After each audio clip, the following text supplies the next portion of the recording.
प्रभाग क्रमांक 20 मधील सर्व नागरिक, मी संतोष जाधव, गेली अनेक वर्षे जुना प्रभाग क्रमांक 81, 80, 79 या प्रभागामध्ये पाण्याची समस्या तर गंभीर आहेच.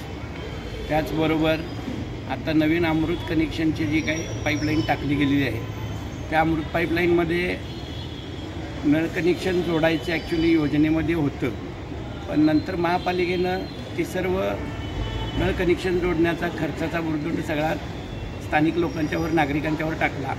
नागरिकांनी तो खर्च करून 1500, 2000, 2500, 3000 जसं प्लंबर मागतील त्या पद्धतीनं सोयीनुसार घेतलेलं आहे कनेक्शन जोडून. पण ते कनेक्शन मीटरला जोडलं गेलेलं नाही आहे. आणि मीटरला न जोडण्याचं कारण काय, तर त्यावेळी त्या लाईनमधनं पाण्याचं कनेक्शन चालू झालेलं नव्हतं. मग जुनं कनेक्शन जर का तोडायचं आणि हे जोडायचं म्हटलं तर पाणी मिळणार नव्हतं, म्हणून जोडलं गेलं नव्हतं. आणि आता महापालिका प्रशासनानं आव्हान केलेलं आहे की तुमच्याच खर्चाने तुम्ही पुन्हा कनेक्शन जोडून घ्या. पूर्वी केलेला खर्च 2, 2.5, 3000 आणि पुन्हा आता खर्च करणं लोकांना शक्य नाही आहे. म्हणून ते महापालिका प्रशासनानंच आम्हाला कनेक्शन जोडून द्यावं, ही मागणी आम्ही प्रामुख्यानं तिथं केलेली आहे. त्याचबरोबर अमृतच्या ज्या लाईन टाकल्या त्यावेळी मोठ्या प्रमाणात पाईपलाईन टाकण्यासाठी खुदाई केली गेली. रस्ते, चांगले रस्ते, डांबरी रस्ते, काँक्रीटचे रस्ते उपकरले गेले आणि पाईपलाईन टाकली.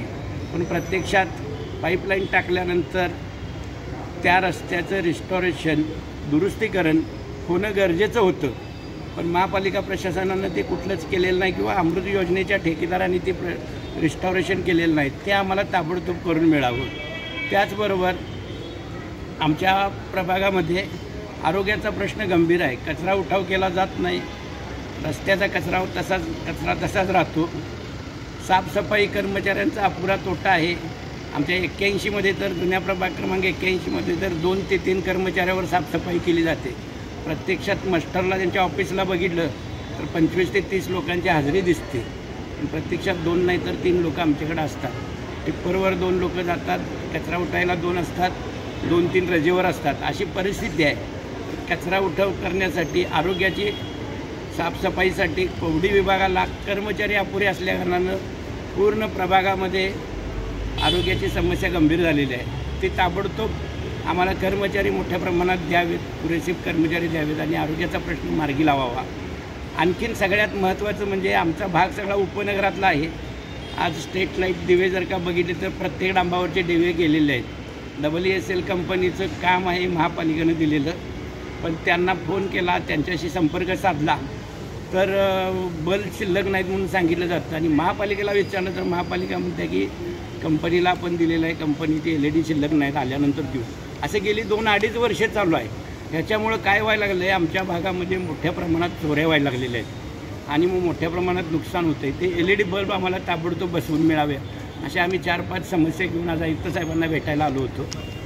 आणि आम्हाला निवेदन दिलं, आम्ही त्यांना सकारात्मक भूमिका घेतलेली आहे. त्यांनी आरोग्याचा प्रश्न मार्गी लावतो, कनेक्शन आम्ही जोडून देतो म्हणून सांगितले.